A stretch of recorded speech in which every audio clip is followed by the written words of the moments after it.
신명기의 말씀은 율법을 다시 쓰다라는 의미를 갖고 있습니다. 율법의 말씀을 주면서 그 말씀에 대하여 구체적으로 자세히 설명하는 말씀으로 되어 있습니다.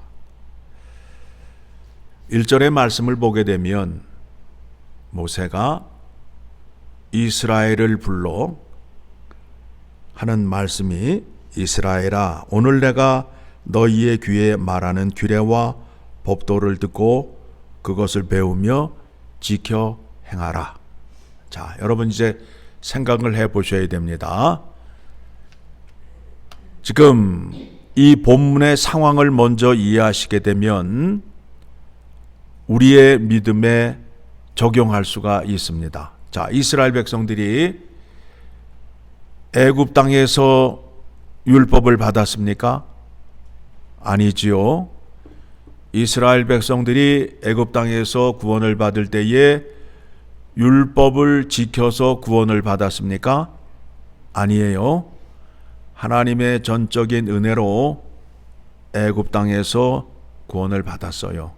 그래서 이 백성들이 홍해를 건너와 시내산 앞에 서게 되었어요. 그래서 여호와 하나님께서 이제 너희는 내가 너희를 구원한 너희의 하나님 여호와라. 그러면서 내가 너희를 택하여서 내가 목적한 바가 있노라 하면서 그 백성과 언약을 맺었어요. 그렇죠? 그러면 율법을 줄 당시에 그 율법을 받는 사람들이 믿음의 상태가 구원을 받기 이전이 아니라 구원을 받은 이후란 말이에요. 그 문제에 헷갈리게 되면 믿음이 흔들릴 수밖에 없어요. 다시 말하면 율법을 왜 지켜야 되느냐 하면 하나님의 백성이 되어서 하나님과 언약을 맺었기 때문에 그 약속의 말씀을 지켜야 된다라는 거예요. 자, 그렇다면 오늘날에도 보게 되면 구원을 예수 그리스도의 이름으로 구원을 우리가 받았어요. 구원을 받을 때에도 하나님의 전적인 은혜로 말미암아 구원을 받았어요. 그렇죠? 그래서 교회 안에 들어왔는데 많은 사람들이 율법을 지켜야 구원을 받고 복을 받는다라고 생각을 하고 있단 말이에요. 잘못된 거지요. 왜 그래요?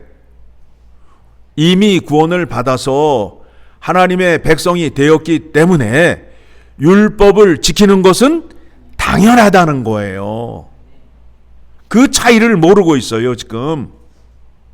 그래서 뭘 하나 하기만 하면 나는 복을 받을 것이고 이거를 행하면 복을 받을 것이고 이런 식으로 해서 행위 구원을 주장하는 믿음을 갖게 되는 거예요. 그렇지 않다는 거예요. 자, 지금 신명기를 받는 사람들은 광야 1세대가 아니라 광야 2세대잖아요. 시내산에서 언약을 맺은 사람들은 누구예요? 광야 1세대지요. 그런데 그 사람들은 어떻게 되었어요? 다 죽었지요. 그래서 광야 2세대가 지금 하나님과 언약을 맺어요. 2절 같이 읽습니다. 우리 하나님 여호와께서 호렙산에서 우리와 언약을 세우셨나니 이 언약은 여호와께서 우리 조상들과 세우신 것이 아니요 오늘 여기 살아있는 우리 곧 우리와 세운 것이라. 그러니까 지금 오늘이라는 단어를 쓰고 있잖아요.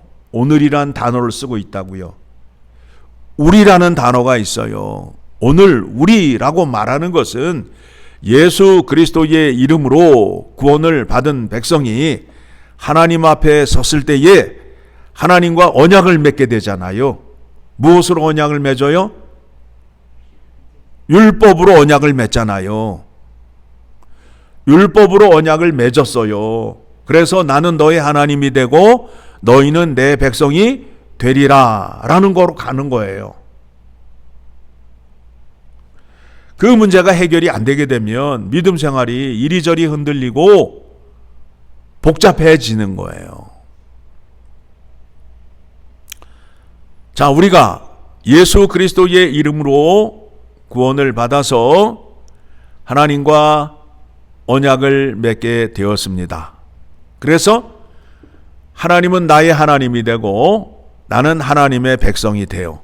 그런데 예수 안에 있는 복이 더 큼으로 말미암아 내가 하나님을 아버지라 부를 수 있고 하나님은 나를 자녀라고 인정을 한단 말이에요. 누구 안에 있기 때문에? 예수 안에 있기 때문에. 예수 안에 있기 때문에. 예수님과 하나님과의 관계가 어떤 관계예요? 아버지와 아들 관계잖아요. 그래서 우리가 예수 그리스도의 이름으로 구원을 받았다 하면 예수 그리스도와 연합된 자가 되어서 예수 안에 있는 자가 되어서 예수님이 하나님을 아버지라 부르듯이 우리도 하나님을 아버지라 부를 수 있는 거예요. 그런데 오늘날 믿음 생활하면서 하나님을 아버지라 부르지 못하는 사람들이 많아요.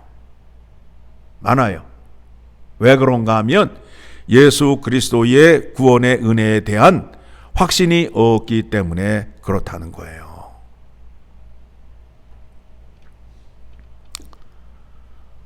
언약을 맺는데 여호와 하나님께서 모세를 불렀어요.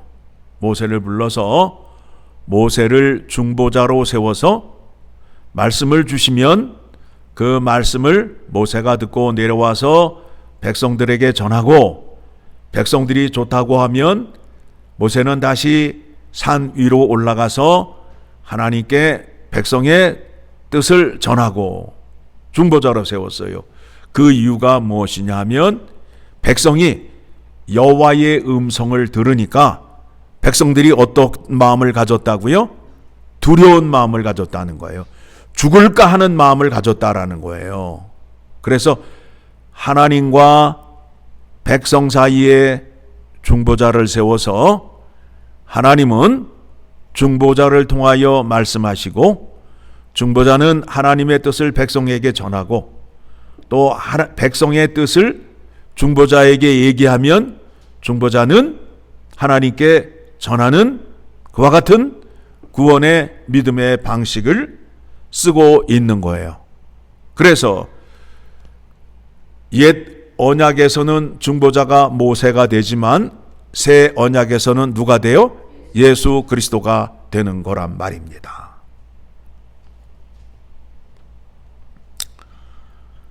하나님께서 율법을 주셨는데 율법 가운데에 가장 중요한 것 10가지를 친히 손으로 돌판에 써 주셨어요. 그러니까 그 십계명은 아주 중요한 것이다. 그렇죠? 중요하니까 하나님께서 친히 돌판에 써 주셨어요. 그 말씀을 주시면서 하시는 말씀이 무엇이냐 하면 9절 같이 읽습니다. 그것들에게 절하지 말며 그것들을 섬기지 말라. 나 내 하나님 여호와는 질투하는 하나님인즉 나를 미워하는 자의 죄를 갚되 아버지로부터 아들에게로 3, 4대까지 이르게 하거니와. 하나님은 어떤 하나님이라고요? 질투하시는 하나님이에요. 십계명을 지키지 아니하고 우상을 섬기게 되면 질투하시는 하나님이 어떻게 하신다고요? 3, 4대까지 벌을 주신다라는 거예요. 내 자녀가, 내 후손이 복을 받기 위해서는 어떻게 하라고요? 내가 잘해야 돼요. 내가 엉뚱한 짓 하면 그 죄가 내 자손에게까지 이르게 된다라는 거예요. 그렇죠? 그럼 반면에 10절 시작. 나를 사랑하고 내 계명을 지키는 자에게는 천대까지 은혜를 베푸느니라. 4장에서도 여호와 하나님을 소개하면서 내 하나님 여호와는 소멸하는 불이시요 질투하시는 하나님이시니라. 우리가 하나님을 찬양할 때에 하나님 앞에 수식어를 붙여요. 가장 많이 붙이는 게 뭐냐 하면 좋으신 하나님이라는 수식어를 많이 붙이는데, 그것은 우리가 죄와 사망 가운데 있을 때 그의 아들 독생자를 우리에게 주심으로 인하여 우리의 죄를 속량해 주셨어요. 그때에 좋으신 하나님이라 찬양을 하는 거예요. 그리고 하나님과의 관계를 맺었을 때에는, 그때는 하나님이 하나님 자신을 어떻게 표현하고 있어요? 질투하시는 하나님이라고 말하고 있어요. 질투가 얼마나 무서운지 여러분 잘 아시잖아요. 마음속에 질투가 한번 들어오게 되면 끝장을 내야 되잖아요. 그렇죠? 적의 감히 나를 하면서 나 말고 다른 사람을 좋아해? 난리가 나는 거죠. 난리가 나잖아요. 하나님이 자기 자신을 소개하면서 뭐라고 그런다고요? 나는 질투하는 하나님이다. 아주 대놓고 말씀하시잖아요. 그러니까 딴짓을 할 수 있어요, 없어요? 없잖아요. 그리고 계명을 주신 것을 지키지 아니하면 어떻게 하신다고요? 어떻게 하신다라고 그래요? 계명을 지키지 않으면 3, 4대까지 저주가 임하고, 계명을 잘 지키면 1000대까지 은혜를 받게 된다는 거 아니에요. 그렇죠? 예. 그래서 나 외에 다른 신을 내 마음에 두지 말라.